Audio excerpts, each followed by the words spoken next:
All right, Tab and Steve with another video, and I'm going to tell you a story that actually needs to be retold. Something prompted me, and I'm going to go ahead and tell you a story. But I'm going to take this went back some time back, and it had to do with a patient that came in, and he had surgery. And from what I understand, he was in there for quite a long time. And I got a call the next day from the attending nurse saying that he really wanted to talk to a chaplain. And so, I was going to see him, and I got real busy, so I didn't have a chance to see him until later in the afternoon. It was almost evening. But it worked out pretty well because he was still recovering, but now he's more alert, and it really worked out a lot better that I saw him later in the afternoon. But anyway, we started talking. I walked in the room, and I could tell he was hesitant. He was just, something was not, and he had an experience. It was just so out of his realm, and it was just, something very unique to him. And he said, I guess it's called an NDE experience. And I said, yeah, you're in the hospital. I get a lot of it. A lot of people tell me different stories, what goes on. So it kind of relaxed him when I said that to him. And so we started talking about his NDE experience. And he said during surgery, he had the experience, and he said that what happened, he was in surgery, and all these doctors and nurses were around him, but they all disappeared. They were, and according to the NDE, they were all gone. He's laying on the gurney, and right next to him is an angel, and just in a white, just kind of white light. He's in there, and the angel's talking to him, and he's telling him, he throws him a coin or a token of some kind, and had writing on it, and he was telling him, you really have to hold on to this. This is extremely rare. You really have to hold on to this. This is very, very important.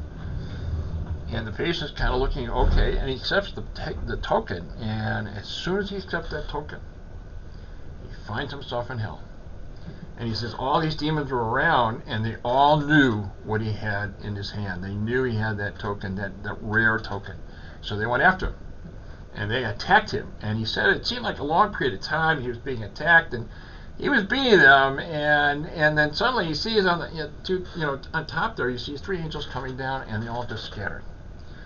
And there was one underneath his foot. He was telling me one underneath his foot wiggled out and got out and just took off.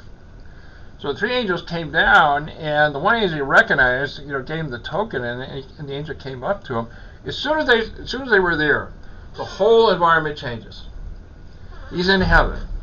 He's in, and what he sees there is just beautiful scenery, just incredible. But he sees a very long line, just incredibly long, almost as far as the eye can see. And he sees what's called the City of Lights. They're way there. There's a huge line to get in there. And he's there, and he's in near the end of the line, and these three angels, and the whole line is turning around to see what does this one person talk to these three angels. But three angels talk to him, and what happens, the angel, the one that gave him the coin, you still have that token. And he knew really well he had the token. He knew the whole situation, all that went on, and the patient said, yeah, I have that token. And so the other two angels that were there were really just, they wanted to take a look at the token, and they wanted to take a look at it, and they saw the writing on it, and they were just admiring it. They were just, this was so rare that you just don't, this doesn't happen. It's extremely rare. And so the angel was, talking to the other ones, and he goes to the patient, says, would you like to know what it says?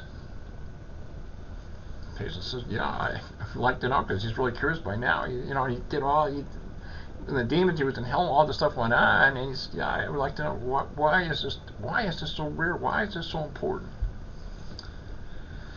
So what he tells him, and the other two angels are, just kind of waiting to see what he's going to tell him, and he tells him, and it says, what the writing says, you're pre-approved. The patient kind of takes a look back, and the other two angels just, yeah, you're pre-approved. This is exceedingly rare. This doesn't happen. People just, it's exceedingly rare. You're pre-approved. And as soon as he said that, as soon as the other one acknowledged that he was pre-approved, he went right in front of the line. All those people, he went right in front. He was right at the gate to get into the City of Lights, and he was kind of excited. He was ready to go in. He was ready to go in. And there was an angel at the entrance there, and the angel's like, he's talking to somebody, and he's like, yeah, and he's kind of acknowledging and just talking, and he's keep looking at the patient. He's, now, yeah, okay, I understand, I got it. And so he goes up to the patient, and he says to the patient that it's not your time. It's not your time. You can't go in. It's not your time. The patient's really taken aback. It's not my time. What's going on? He said, no, it's not your time. You have to go back. It's, but he tells me, he said, he said the token, can I take the token from you? And he said, yeah. And so I'm looking at it, said, I'm going to keep this for you. And here's what's going to happen. When your time comes, and you take the last breath, you come right to the front of the line. I will have that token for you, pre-approved. You'll go right in. You're going to the city lights. You'll go right into heaven. And that's the end of the story. So, what is remarkable is that I have not heard before. And there are a lot of NDE experiences, everybody, a lot of them, but I have never heard being pre-approved to get into heaven. That's a novel. It was real novel to me. But let me give you a little background about this guy, and let me tell you why. What the real reason is why he got that special, that token he got. He was disfigured, really bad, everybody. When I walked in that room the first time, I have to tell you, I was taken aback.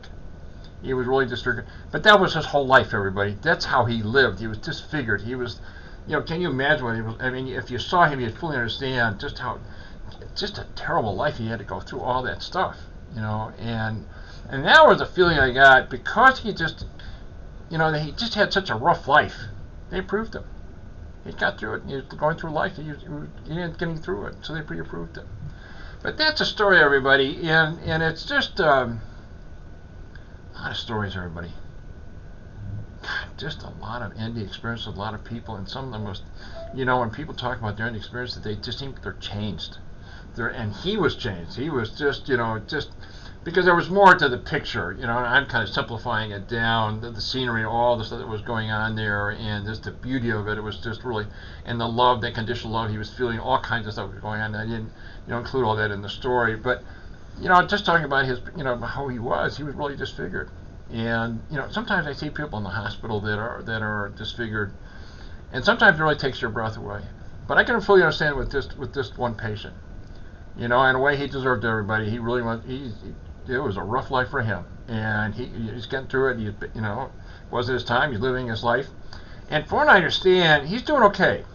And little bits and pieces there, and I think he's working, and he's in a wheelchair now, and I don't know the name of the company, kind of locally. It's somewhere around here, but from what I understand, he's doing okay.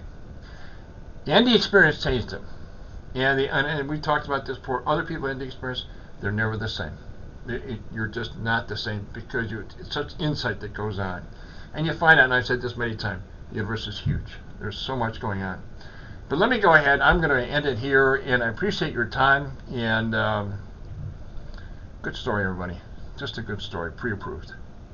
Anyway, I'm going to go ahead and end it. I appreciate your time. Thanks for watching this video. Until the next video, thanks again for watching. Thank you.